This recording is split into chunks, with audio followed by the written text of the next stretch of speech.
E aí, pessoal, hoje é dia de Formiga na Tela e nós vamos falar sobre a primeira temporada de uma série que nos surpreendeu muito positivamente aí do ano passado, que está com sua segunda temporada prestes a estrear, e é The Boys, sem spoilers.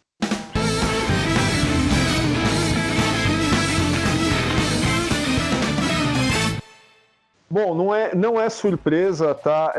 Ou melhor, talvez seja uma surpresa para alguns aqui me encontrarem falando de algo derivado de um quadrinho do Garfienes, né?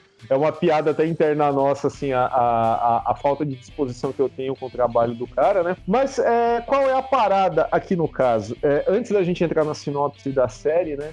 Fiquem tranquilos em relação a spoilers, tá? Porque a gente vai deixar o terreno preparado para você assistir rapidamente a primeira temporada e esperar a segunda, que vai estrear no Prime dia 4 de setembro. Eu acredito que The Boys, né, HQ, que surgiu lá em 2006 pela Wildstorm, naquele momento que já tinha sido comprada pela DC, ela teve um cancelamento abrupto, né, por conta aí do seu teor anti-super-heróis, né, pelo menos é o que dizem, né, que não houve disposição da editora de continuar a série por conta disso, e ela acabou sendo concluída lá na Dynamite, né? A questão é que eu acho The Boys, em 2006, algo que já, para mim, naquele momento, já soava extremamente batido, extremamente apelativo dentro do padrão Garfienes de roteiro, até porque, cara, a década de 80 e 90 eu já tinha visto, além dos medalhões tipo o Watchmen e por aí vai, a gente já tinha visto também o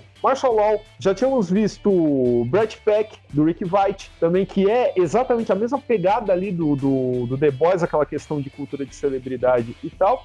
Então fala, de novo a gente vai falar mal de super-heróis nos quadrinhos? Ok, aí passou, eu, passei muito por cima dessa HQ, ela acabou e tal, ok. Eis que, quando vai pra TV, demorou um pouquinho até pra eu conferir essa primeira temporada, né, curta, né, que são 8 episódios e tal, muito porque você também, né, Rafael, pegou e falou, série legal e tal, dá uma olhada e tal. Dei uma olhada no trailer e falei, olha, parece legal. A Amazon, ela tem um padrão de qualidade aí que é, sei lá, ele pode ser discutível em alguns momentos, como em American Gods, né, que, tinha todos aqueles maneirismos do Brian Fuller que atrapalharam, mas o The Boys, quando eu vi o trailer e resolvi arriscar na série, o que eu percebi? Como série, como produto de TV, faz muito mais sentido em 2020 do que um quadrinho em 2006. E por que eu acho isso? Porque, primeiro, você coloca isso na TV que tem um alcance de público muito maior, num momento em que o próprio público já tem sedimentada a imagem de super-heróis graças ao cinema e graças aos videogames e tal. 2006 pra cá, nossa, cara, é um abismo se a gente olhar o que era a percepção do público geral para super-heróis em 2006 e o que é hoje, é um abismo gigante. Então, acho que a gente está sempre discutindo a validade desses processos de adaptação, desses reaproveitamentos de fórmula em outras mídias e tal, principalmente a adaptação de HQ, mas aqui eu acho que eles foram muito felizes, sei lá se isso foi inconsciente, se eu tô aqui teorizando em cima de coisas que eles nem pensaram, mas eu acho que foi um acerto e tanto levar essa história, e até por ser uma história que desconstrói essas figuras assim de um jeito muito ácido, de um jeito muito irônico, né?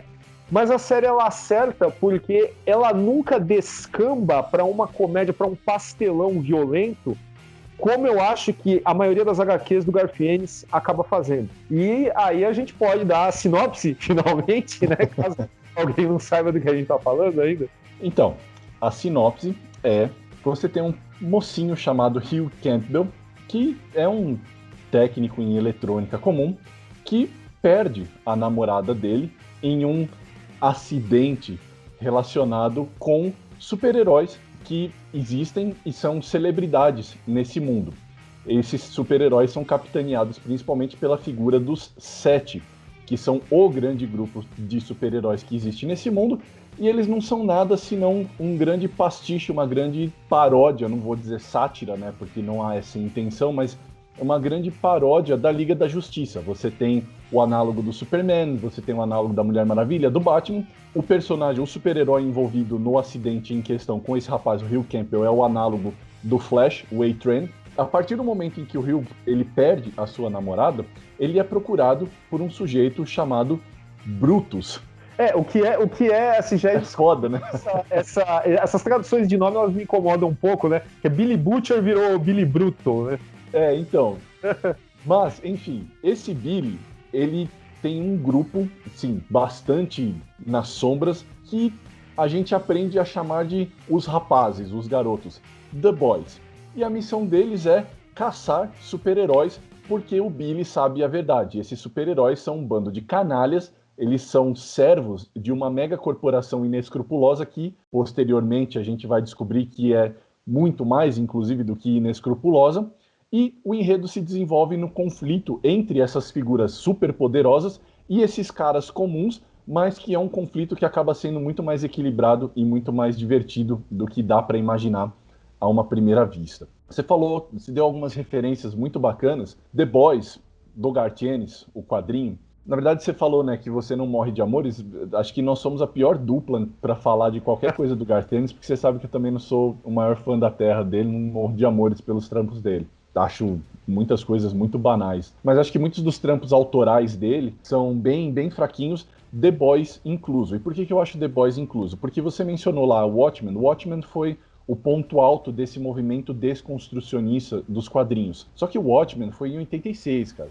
E depois disso, a gente passou por mais, pelo menos uns 2 movimentos diferentes de quadrinhos. Um, imediatamente após Watchmen, que foi o movimento revisionista, capitaneado por Astro City. Aí a gente tem o movimento capitaneado pelo Authority, do Warren Ellis, que une as características do desconstrucionismo com o revisionismo. Quando chega em 2006 e o Garth Ennis ele publica The Boys, que é um quadrinho pretensamente desconstrucionista, realmente essa proposta não faz mais o menor sentido. Porque tudo que a gente tinha para ver disso, a gente já tinha visto, principalmente pelas mãos do Alan Moore, né, com Miracle Man e com Watchmen, ainda citando Miracle Man e Watchmen, um desconstrucionismo muito mais bem feito, muito melhor e muito mais interessante. Então, assim, The Boys, no fundo, é só um tema aleatório e popular entre fãs que não querem pensar muito quando leem seus quadrinhos, aplicados a esse desconstrucionismo. E como seriam super-heróis se eles existissem no mundo real? E dá-lhe Garth Ennis, né, cara? Putaria, escatologia, gore, o tempo todo. E por que eu acho que a série The Boys, deu tão certo na televisão? Primeiro porque você tá certo, nesse exato instante, por mais que me doa no coração elogiar qualquer coisa que venha do grande dragão Bezos, mas a Amazon, o Prime Video, tem um padrão alto, talvez o mais alto entre os streamings nesse exato instante. Virou meio que uma pecha hoje em dia falar que a Netflix tem um prazer mórbido em destruir tudo que ela toca, né? Pegar coisas que são materiais muito bacanas e deformar o negócio, pasteurizar para um grande público e desagradar principalmente os fãs que já conhecem a obra e queria ver um live action. Parece que a Amazon faz justamente o contrário. Ela pega materiais assim de gosto meio duvidoso e ela consegue transformar em coisas muito bacanas. Além do The Boys, por exemplo, eu assisti o The Tick inteiro, as 2 primeiras temporadas, e é muito divertido, cara. E era um desenho qualquer coisa. Pegou The Boys, que é um quadrinho qualquer coisa, e transformou numa série muito bacana. E acho que, inclusive, um dos motivos que ela é tão bacana, primeiro, ela dilui muito o garthianismo da coisa toda, sabe? Ela tem algumas doses de putaria, mas não é nada explícito. Então, assim, a proposta da série não se perde no meio da putaria. Existem cenas de violência bem gráficas, né? A morte da menina, isso não é um spoiler, tá, gente? Mas a morte da namorada do Hugh Campbell, que acontece logo no início, que é o motor da trama toda, ela também é bastante gráfica, mas ela não é aquele gore explícito do Ennis, aquela coisa de, vejam, sangue e tripas, que não é uma coisa necessariamente ruim. A gente gosta de ver sangue e tripas. O problema é como quando acontece com o Ennis, que o sangue e tripas acaba cobrindo a proposta da coisa toda. Se você vai fazer um bagulho escatológico, saiba que a escatologia é um negócio que draga completamente a atenção de quem está lendo. Então não adianta você querer desenvolver uma grande ideia em cima de coisas que são meio rasteiras, por mais divertidas que elas sejam. E o The Boys da Amazon dilui tudo isso e é uma decisão muito acertada. Segundo, essa proposta do desconstrucionismo, ela, na própria narrativa, também não é... Eu não sei qual que é a sua opinião sobre isso, daqui a pouco você me fala, Mas assim, essa proposta do desconstrucionismo, ela não é tão pesada assim. Há o lance os super-heróis são um bando de canalhas, e eles são meio canalhas porque eles têm superpoderes e o poder deixa eles meio malucos, mas não é uma tecla que eles ficam martelando o tempo todo. Por quê? Porque eu acho que quem escreveu a série sabe que a gente já viu isso, e a gente já viu de inúmeras outras formas. Então, ela acerta bastante porque o foco dela é desenvolver os personagens. É uma trama muito de relações.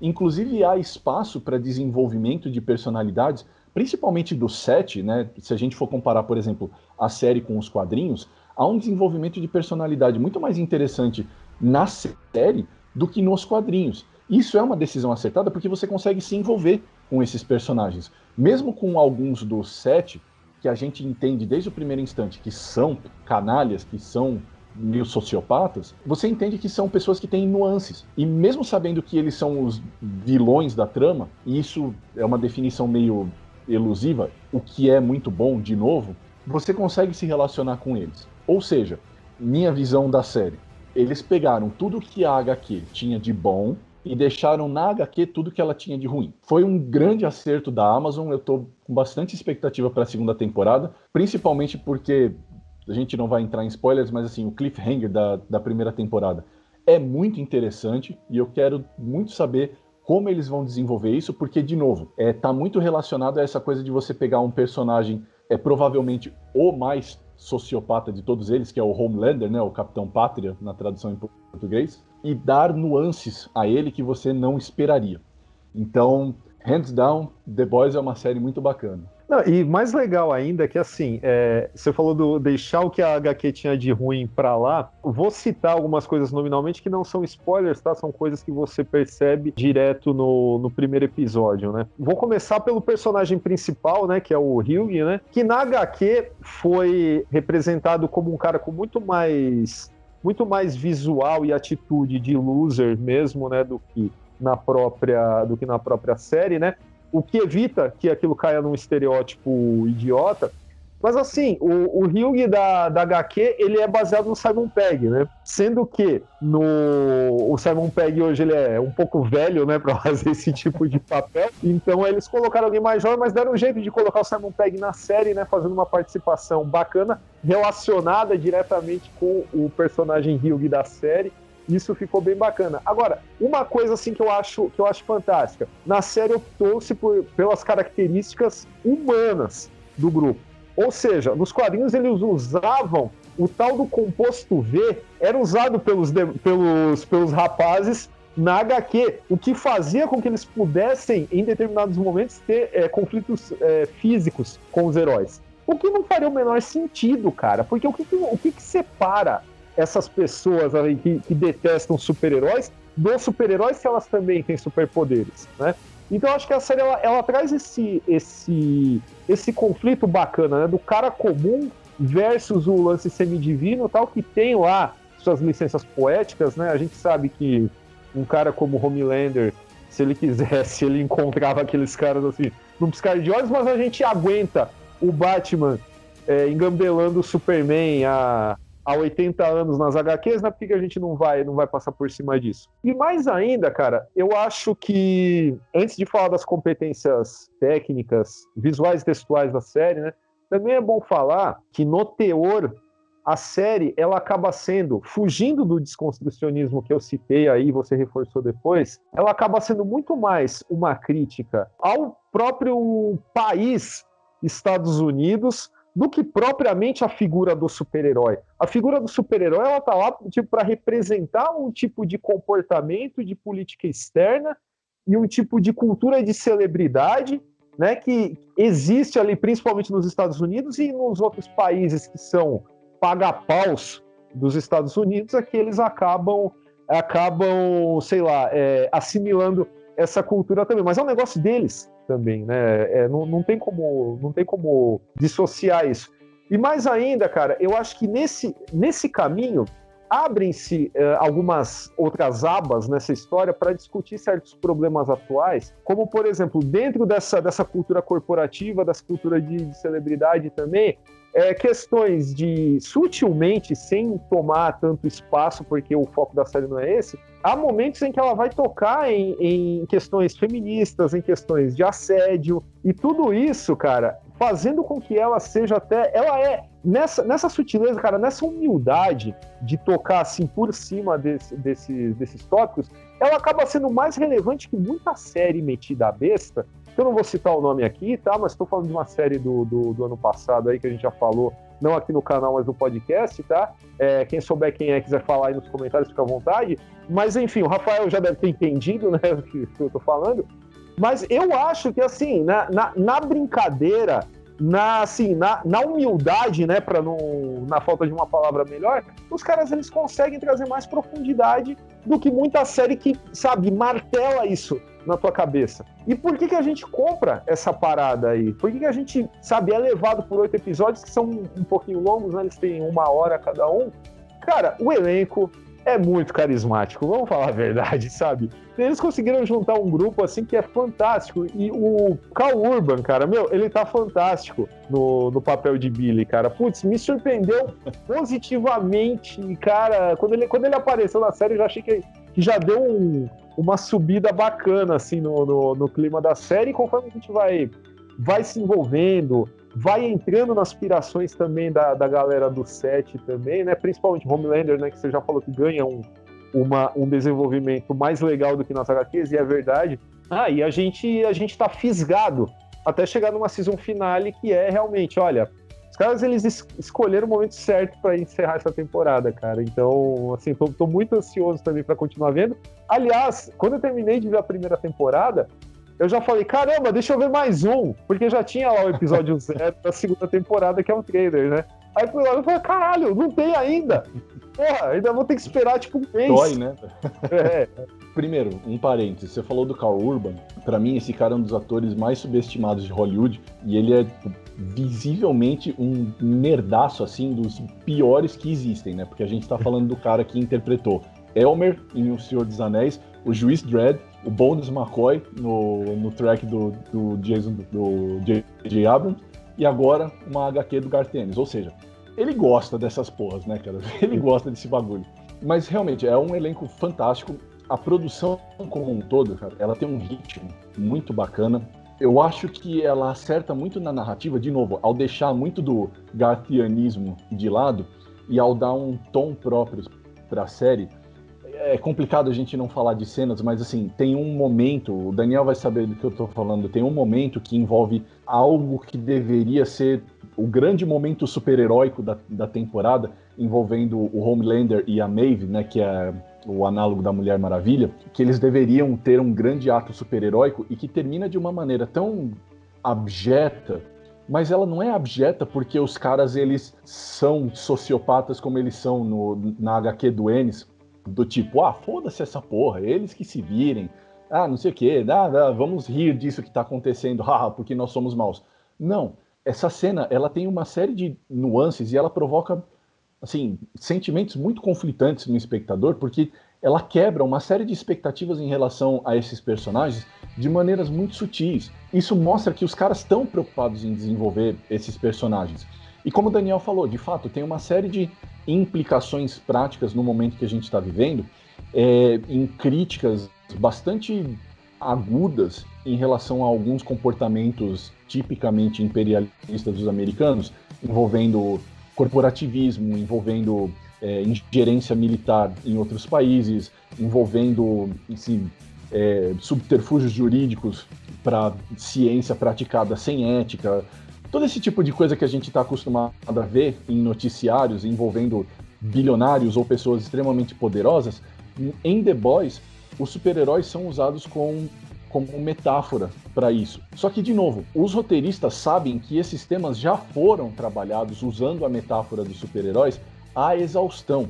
Então, eles preferem se focar no desenvolvimento dos personagens e todas essas situações de crítica que existem a comportamentos e a escolhas que são relacionadas à sociedade contemporânea, na verdade são uma plataforma para desenvolver as características dos personagens e não para cair de cabeça, para martelar essa coisa da crítica que nem o Daniel falou.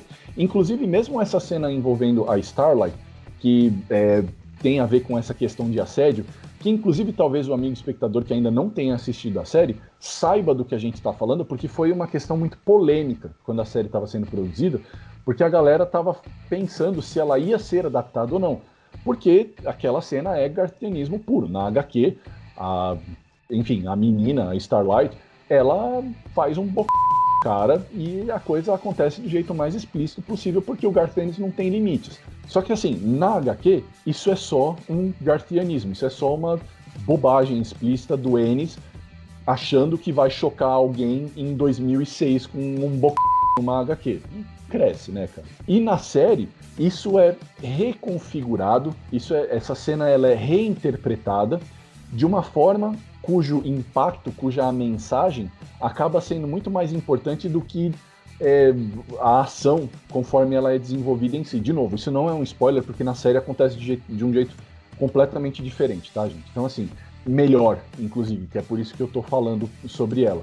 Então, eu diria agora até para o amigo espectador, se é que tem alguém ainda que não leu e ainda está interessado em ler The Boys, cara, eu acho a leitura completamente dispensável. Eu acho que vocês usariam o tempo de vocês com coisas muito melhores. É uma HQ meio insípida, assim, no que ela se pretende chocar. Para quem conhece qualquer coisa do trampo do Garth Ennis, ou não é uma criança de 12 anos de idade que se choca com qualquer coisa, não vai fazer a menor diferença. Mas a série The Boys, ela é muito interessante e ela também serve, como o Daniel falou sobre essa série aí que é meio controversa, né? Que no geral ela é bastante louvada, mas nós aqui, no geral, achamos que ela foi desastrosa, para dizer o mínimo.